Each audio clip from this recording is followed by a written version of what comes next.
is the ASP boundary.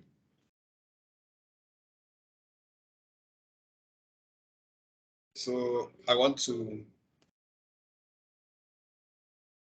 section it and when we look at something.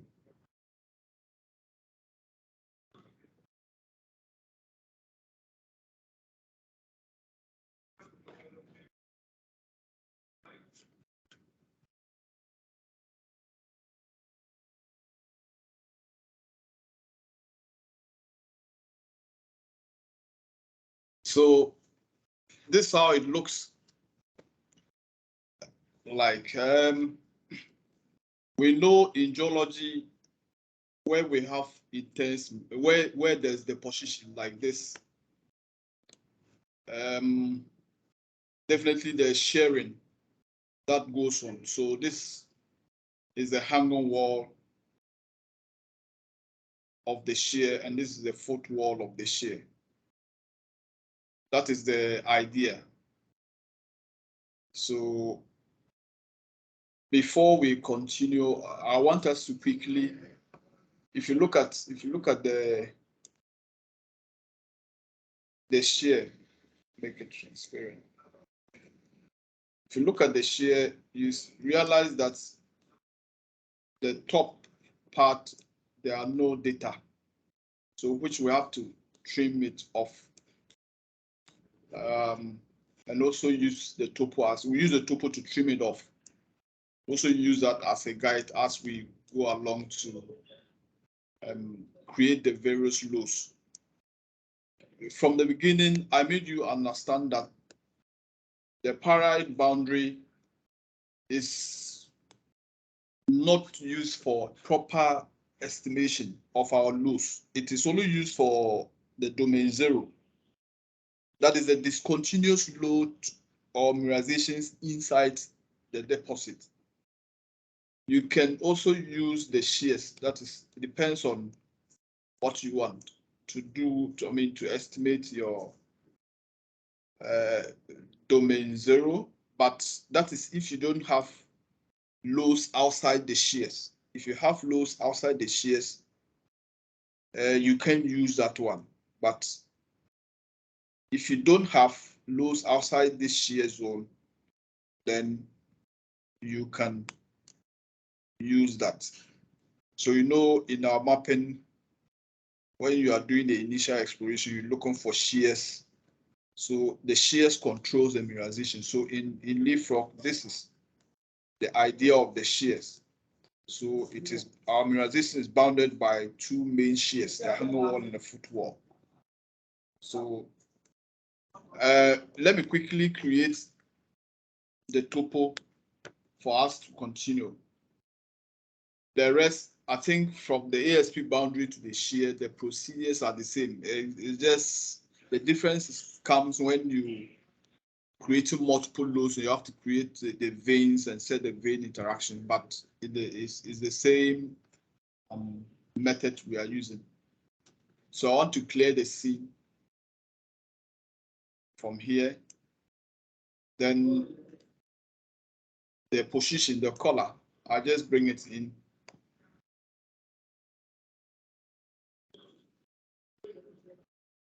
So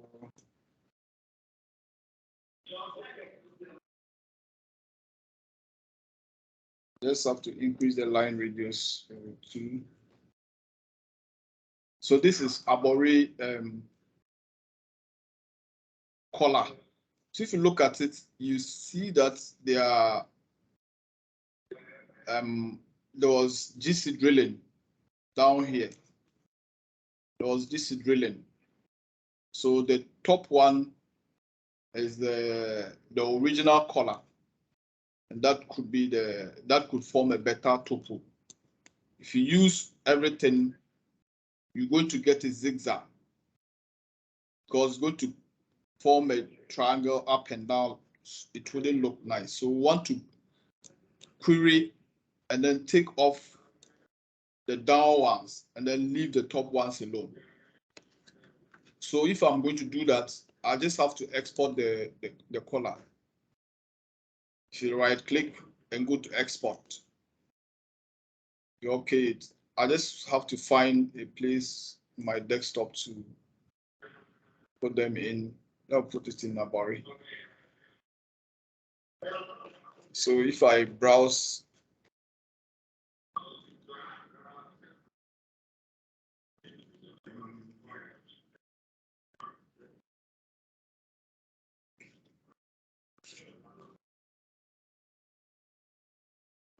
okay, so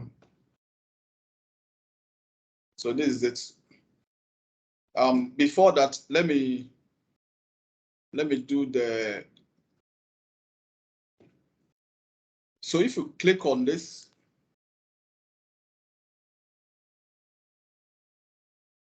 I think most of them that hang below is GC. The whole type is GC.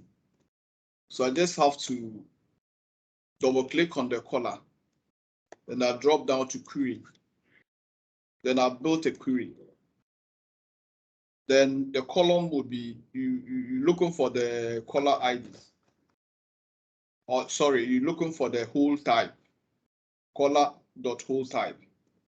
So it's, but if you look at before that, let me just explain something. If you look at the whole type, you have DD, DDH, RCD, and a whole lot of type RC, and then you have GC.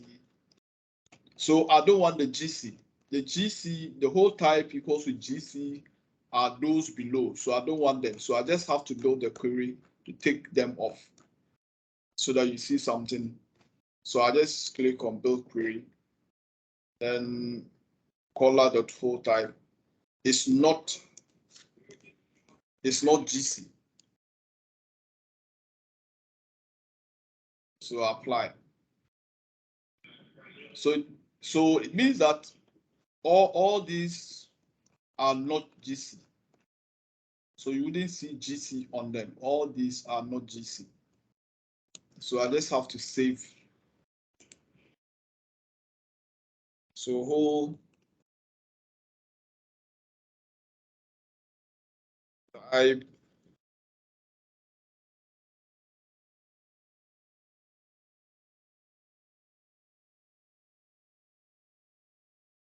GC. So that is my query. So after that, you just close it. If you drop down here, the color, you see it, you see your query here. If you want to see them alone, just click on this and then come to the query filter here, then drop down. So these are the holes, the color I think I can use to construct the tuple. So it is fine for me. You just have to go back to this.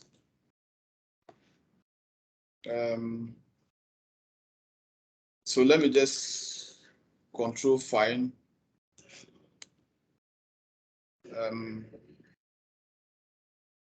GC. Okay, so GC start from here, so I don't want them. I just have to take them off.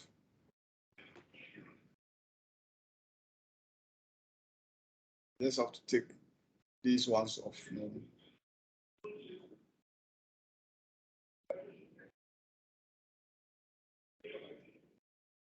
Good. On.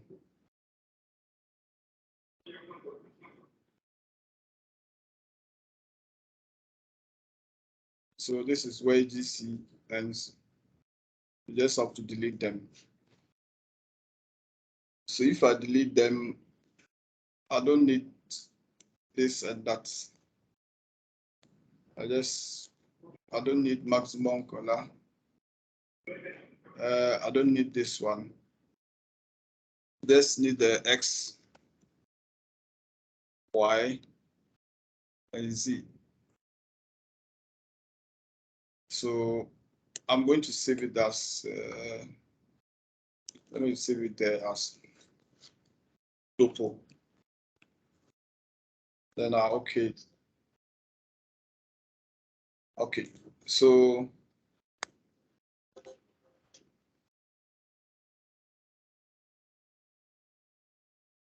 So here, I just have to import the color as points.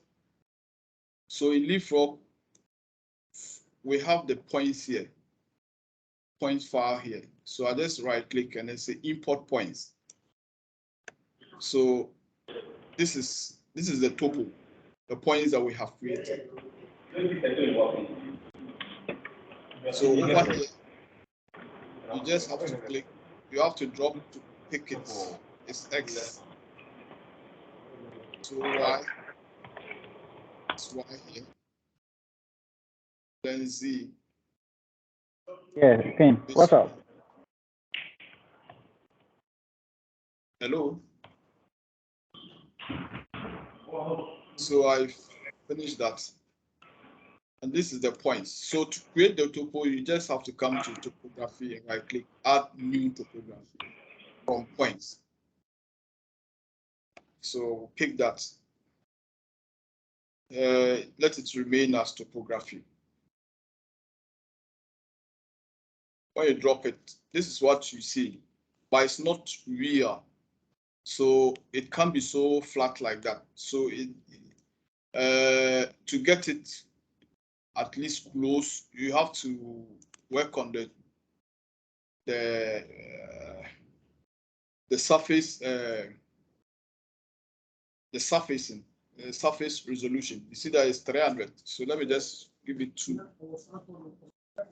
So okay.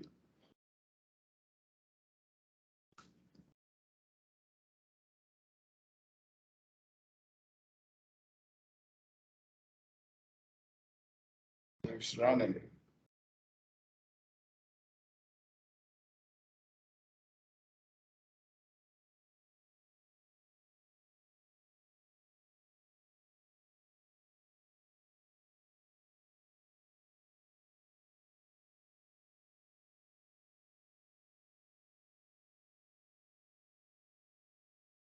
So it means it's going to take all this waste off. I mean, it's the topo will take all this waste off, leaving what is below.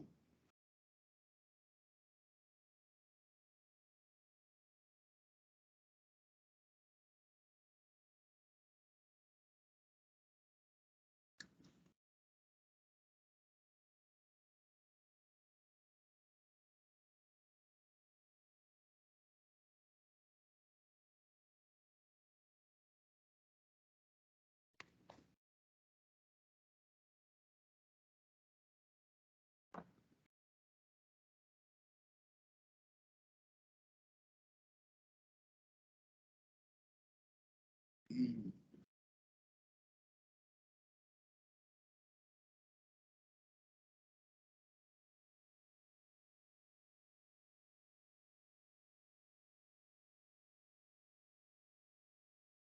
Resolution is too small, so that's why it's taking that long.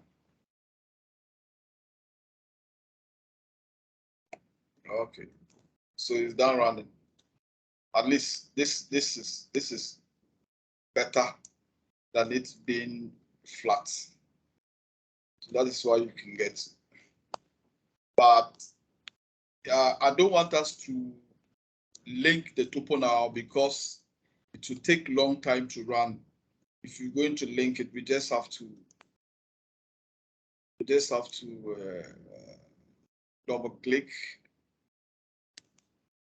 on this, go to boundary and say use topo, so that the topo will trim off whatever we don't need away. The topo is just at this moment just going to guide us our selections, but when we are done, we just use this, the tool to just clean off the surface one.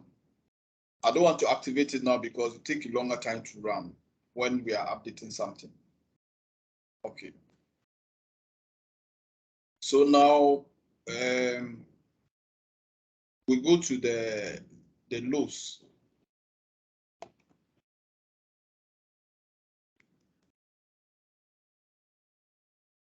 For those who have just joined, we were trying to explain that This is our shear.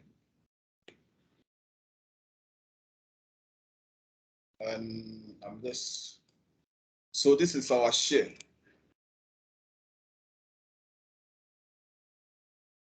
Bounds the shear controls the mineralization. That's the idea.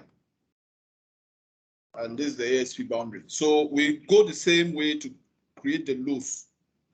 So to create the loss, at least you have to display the shear and possibly the ASP boundary so that it will guide you. So to do that, let me first of all create the mesh table first. So to create the mesh table, same way we did for the sulfite and then the shear. You just right click and then go to mesh table. I told you that last time that you can use the mesh table for the lows, the sulfite to do selections for the shear. Likewise, you cannot use the shear to do selections for the lows. So each and every one with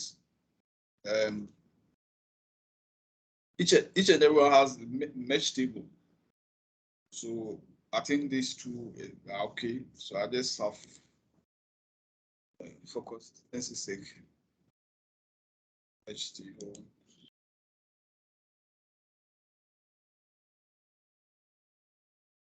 Or better say, let me make a domain.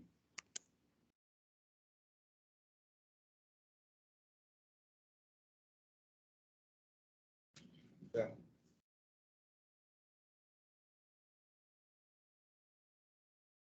So this is, so we're now going to use, we don't need a mesh table for the shears. So we now have to use what we have created. We created the legend the last time. The first video contains that. So we can watch the first video to how to create the mesh table. So how to create the legend. So I'm going to reduce the size. When you pull in the drill holes initially, they will give you a bigger radius. So you just have to reduce the size. So you know your modeling cutoff accuracy is 0.3, its accuracy is 0.2. Yeah, so we can give this 0.3 if you want. With that, I just have to look.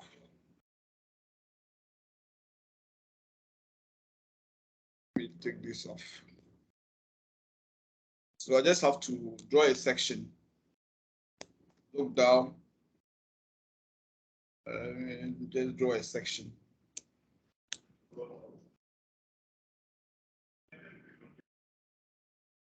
So I'm looking south. So if I display my shear, this is it. ASP boundary is this.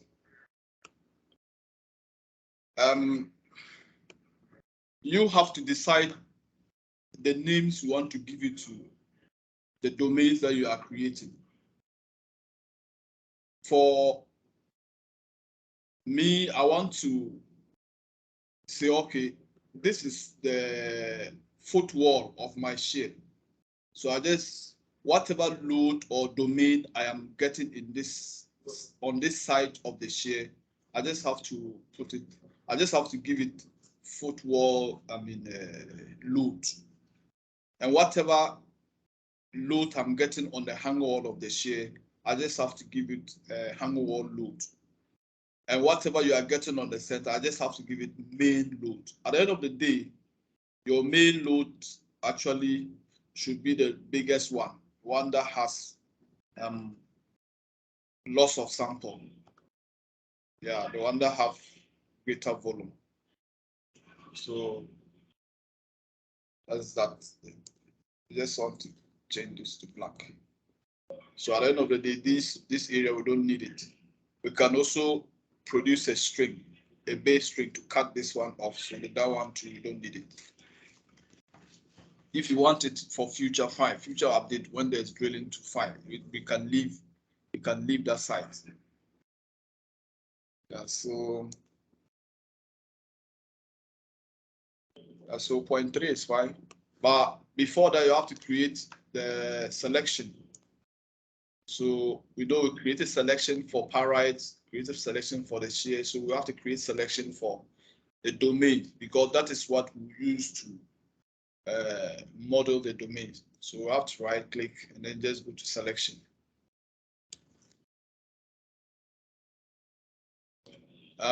Base column will remain as none, and then we just have to say cell underscore okay. So if you okay it, what you have created, the cell has appeared. So you just have to remember, this is the part that the non-load is very, very important, which will enable you to pinch it out when you are done. So let's go back. I'm clearing the scene. Just have to drag in this, then change to ASP. Sorry, ASCII. So I just have to activate this. Sorry, before I change this. So with this, select all visible intervals. So select it. Then I'll assign it to create new lithology. So none.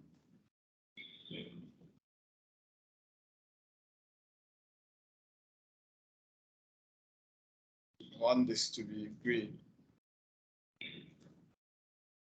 I'm selecting gray because our legend, the waste is always gray. So at the end of the day, if you finish domaining, whatever remains are mostly waste. So even though everything has been selected to non-load, as soon as you assign a sample and give it a domain, it ceases to be non-load. That portion ceases to be non-load. Okay, so I'm pressing D, or just come here, look down.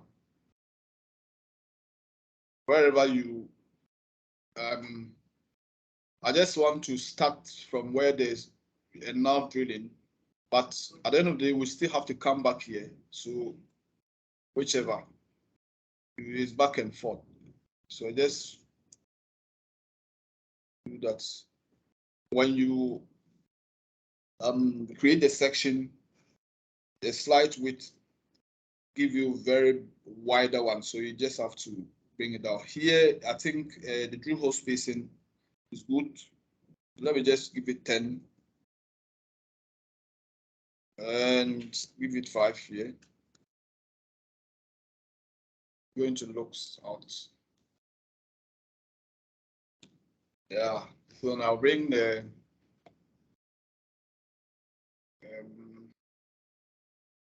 share, then possibly this. Let me give this back to 1, 0.8. Over here, it is important to bring the axis, the original axis as well. The reason is, in some areas, the modeling guide is, if you are, for example, let me measure this. If the distance between two samples is more than 1.5, you don't have to lump them. So but an area where you have, this one is 2 point, almost 3. If you look at this sample, it's almost 3. So this and this, you can't lump them because you're adding waste. The idea is to minimize waste. If you check this, I think this is almost 2.9, 2.8. So I'm bringing this so that I can say, okay, let me. So this is 0.2. So I can leave this as 0.2 and the modeling one as 0.3. But I just have to reduce the radius of this, and I can identify that, okay, this is the assay. So let me give it maybe 10.3 is fine. This one is okay, 0.8 is fine. So clearly you can differentiate the data that this is the merge one. The bigger one is the merge one, the smaller one is the original assay. So if I get to this place, I know that this one is 0.2. What is in between here is 0.2 because I filtered 0.2, so it's 0.24. So I can confidently lump this because I have small grade in there, even though 0.2 is not it's not the cutoff for that area. So, or you can just put it 0.26. You just want to manage to see where you can lump the two samples together and where you shouldn't. So here, for instance, there's nothing. You don't have sample that is 0.26, so there's nothing. So it is not good to lump them together. And looking at this, this one is waste. If this was high grade and this was also high grade, then maybe there's something 0.25 or 0.6 there, you can confidently lump them together.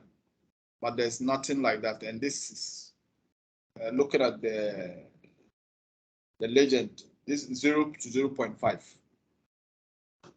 So we can't lump something like this because it will be waste. If you select from here to here, leaf is going to form a hanging wall, a foot wall, and a hanging wall, and take all these as ore, and to dilute your resource. So we just have to be careful, and then be able to do our selections and zone very well. When over here, when you are able to do your selections right and minimize waste as much as possible, then at the end of the day, the results of the estimation is going to be better off than putting in a whole lot of waste inside the domains. So, and then seeing all these assays inside, it is not mandatory or compulsory to select everything. There are some you can leave them because they are discontinuous. You can't add them to any of the domains, and so you have to leave them. At the end of the day, you just have to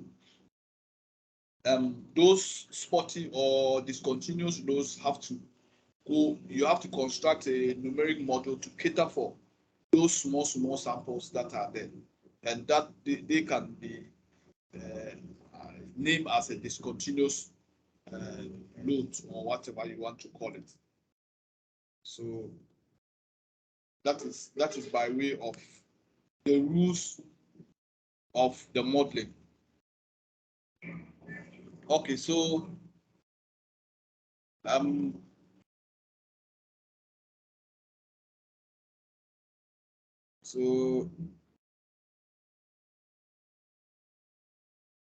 okay, so we just have to define as, I mean, the number of loads that I can find in there is based on your judgment. So I just have to pick this. Let me take this one. So.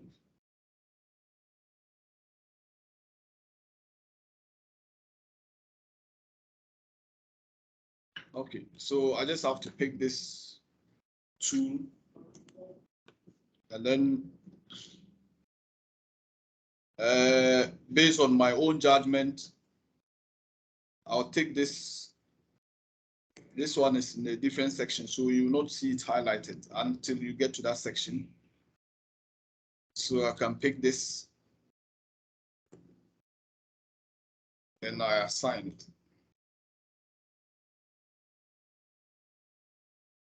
So footwall.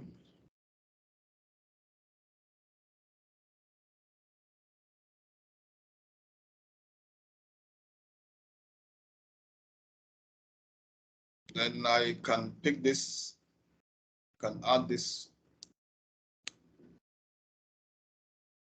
can add this.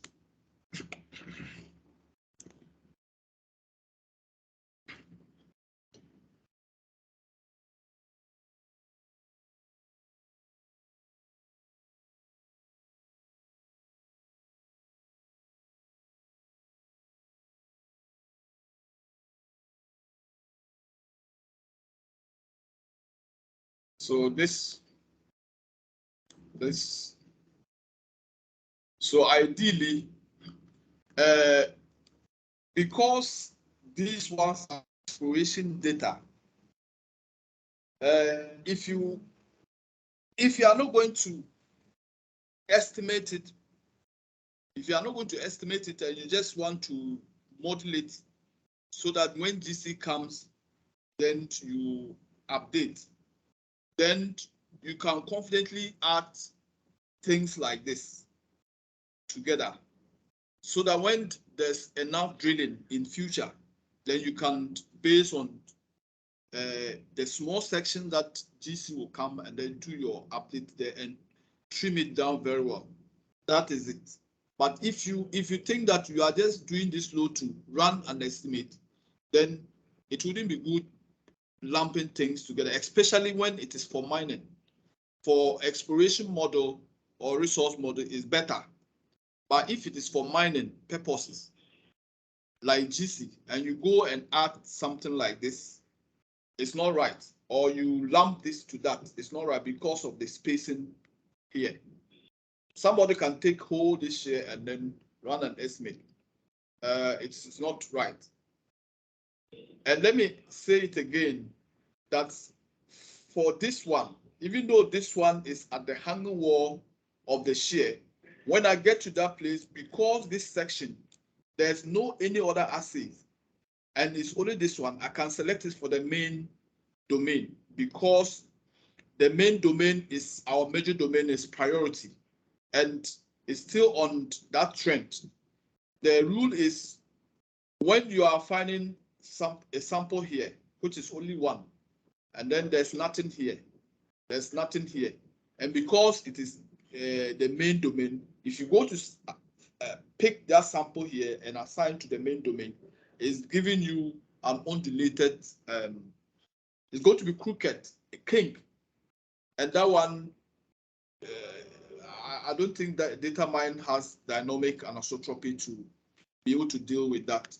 When it is like that, you cannot get a good results when you are estimating. So the ideal is if it is too far away from the center or from the main load, you have to allow it and assign it to maybe the hanging wall of that part, because going that far away is going to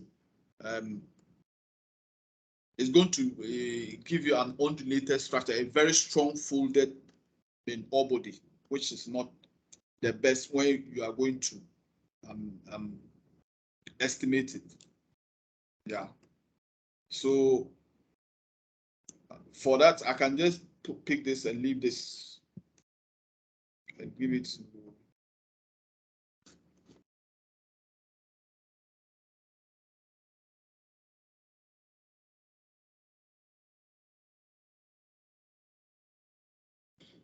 Okay. So with this, I have already done a Bori resource model. Bear in mind that we already have GCD, parameters ready, and so it wouldn't affect So I'll just have to wait for GC when GC comes. So with that, I can select this for future purposes. I can select to hold this for future purposes for a single domain. So I'll take this and then this, give it to this. When you assign a particular sample to a domain and you later want to reassign it to a different domain, yes, it ceases to be the previous domain. It goes to the new domain that you are instructing it. So this, I just take this for footwall.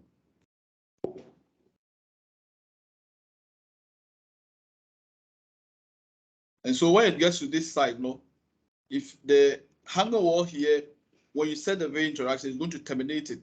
It won't appear here. Your main domain will have the strength.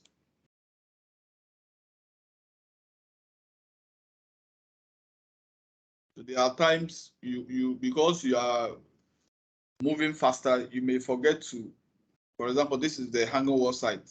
You may forget and then you assign it to the footwall. At the end of the day, you can change it if you want to. So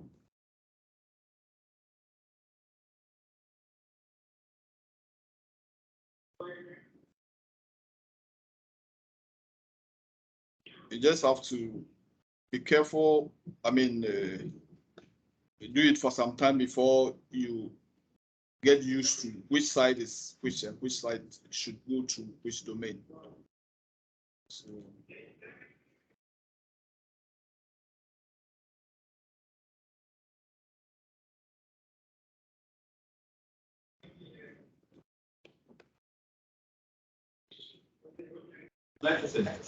yeah. So does it mean that if a different geologist is also doing it, he can have his own approach? Yes, everybody in the judgment. I can model it this way. That is what I think. At the end of the day, somebody you can also do it differently. Okay. Yeah, and all this, what we are assigning, at the end of the day, when you finish modeling and you want to step through again, you feel like, okay, let me change it this way, let me do it that way. So it's not, I mean, that's not the end. Just selecting it this way is not the end. At the end of the day, this is vertical section. If I look down and I'm stepping through, I will say, okay, this should have gone to that domain. So you have to do those kind of editing. So the edit is very easy assigning them this way, but when you are done and you want to edit it, it takes longer time because you have to now look at it and then trim it down properly. Okay.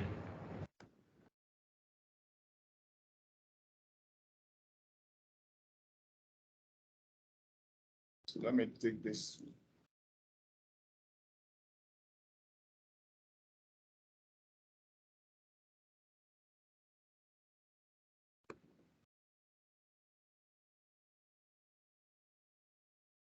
So I want to take this for the main domain.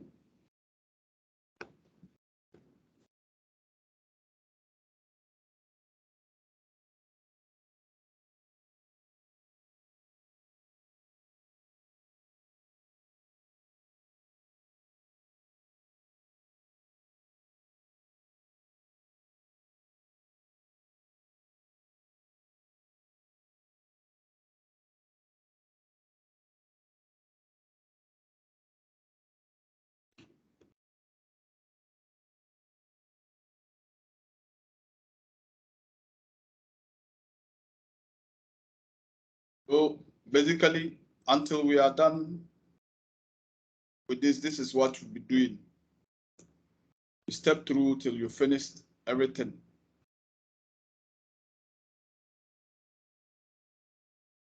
So I'm selecting all this for the main domain because it has a priority here. You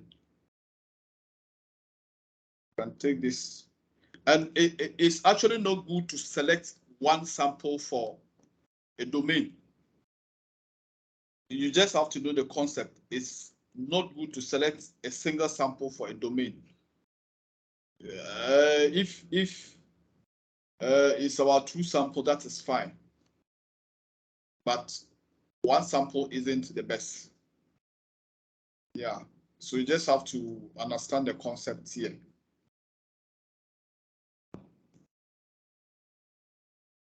Let me pick this.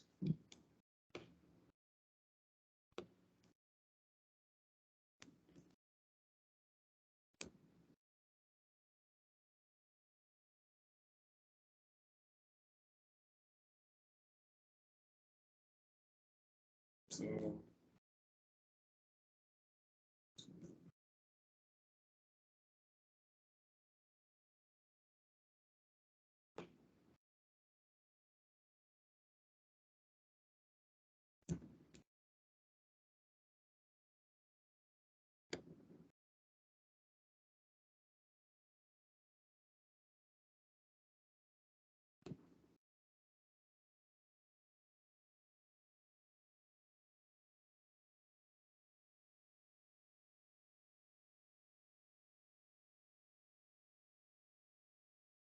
at the end of the day, you see small wireframe here, small wireframe here, and this will come this way, like this, because this is going to terminate against the main the main domain.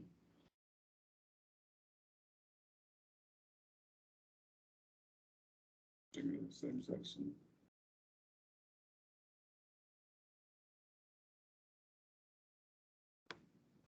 Probably have to increase this a bit so that you go fast.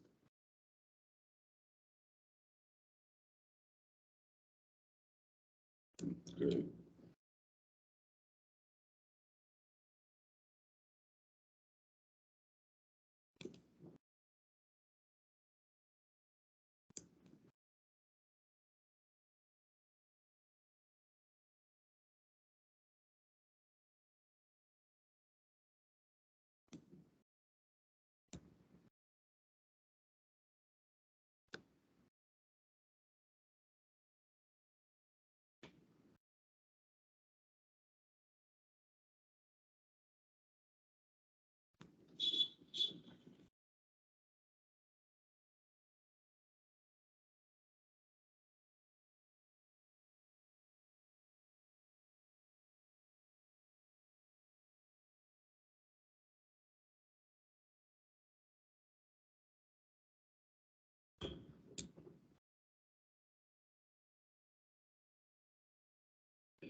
If there was nothing here, I would have selected all this for the main one. But because there's something here, it's better for the main one to pinch out here than to leave these samples out.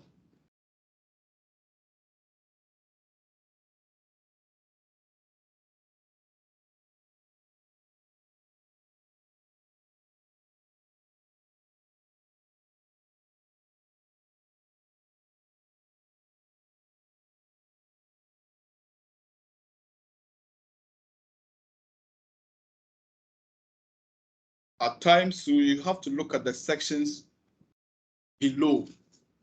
For example, this one, it could happen that the section below has loss of data or the section above has loss of data. So you have no option than to select it like that.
Lamp this.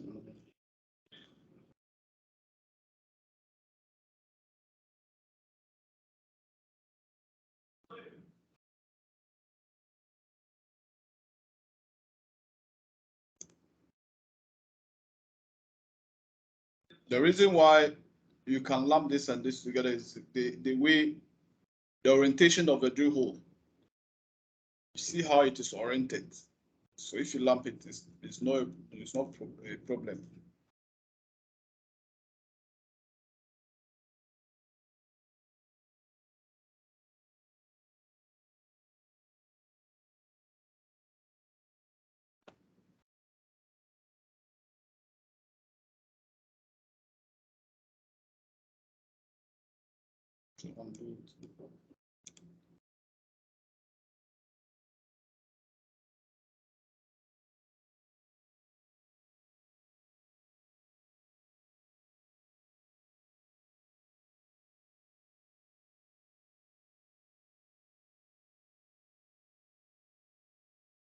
Okay, so if you look at this one is far. So at the end of the day, when I'm done with this, I'll go back and then check for loads that will fall outside the shear zone, and then create a different geological model for them to.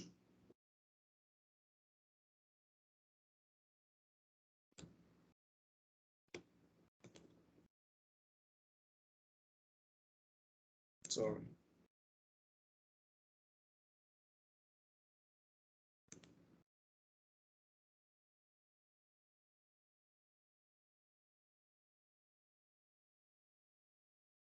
Take this together.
Take this.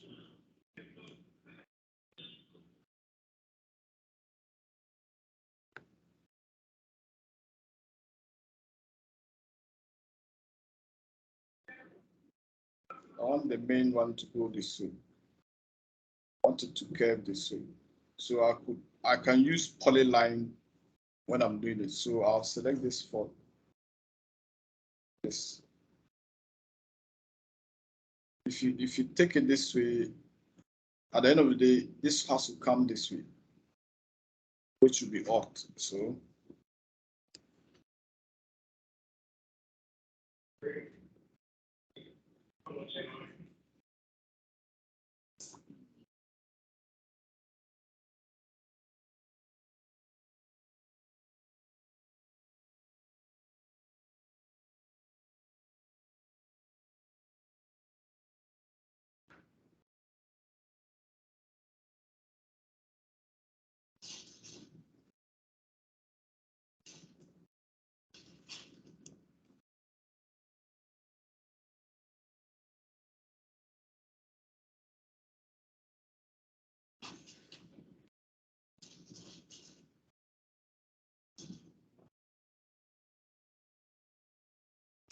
take this.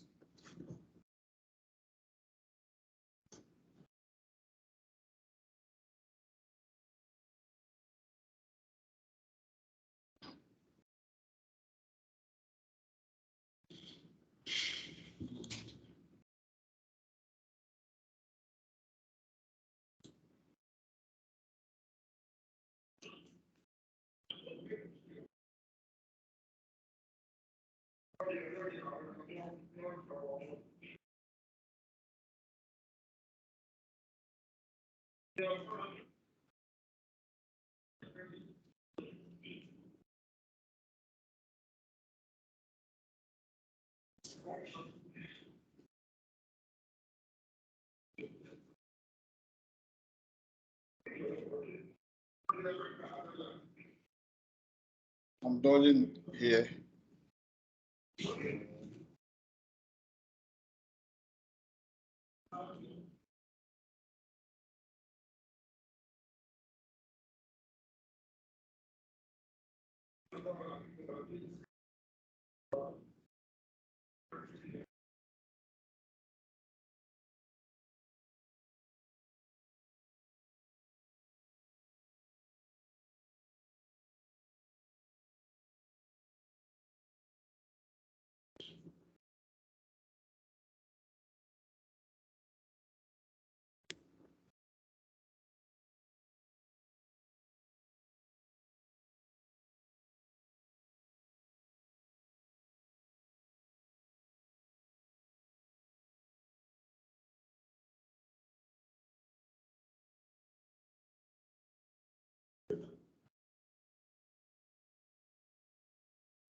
I don't want to see the hanger wall in this this section. Whether what, because it's not, the shear is very narrow. It wouldn't do anything if you pinch off the hanger wall on that side.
So when I come this portion, I have to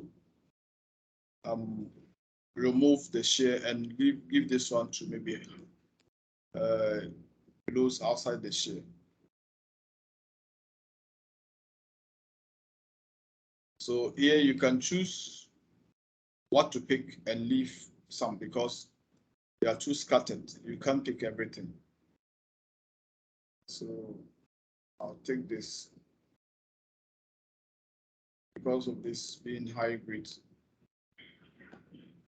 Now I'll take these ones. I have no. So if I leave this, this will come here, so I can take this. This is low, so I'm going to just put this one to.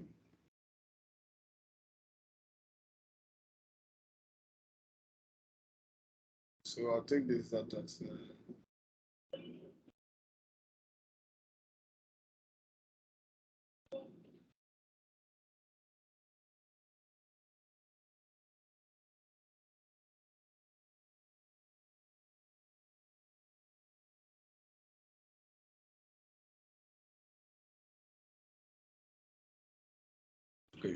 So this clearly.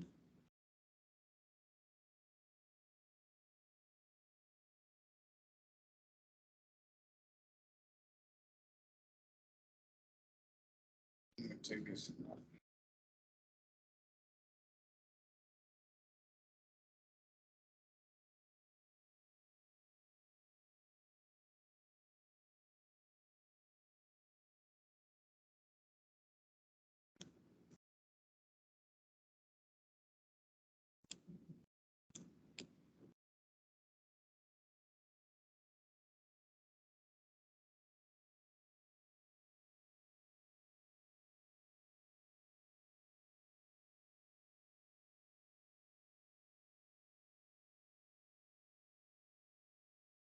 Our time is up. This is basically what we'll be doing. So I don't know whether you will want us to you want me to complete the loads, complete the selections, and then we'll carry on with the loads the next time, or what do you think? Let me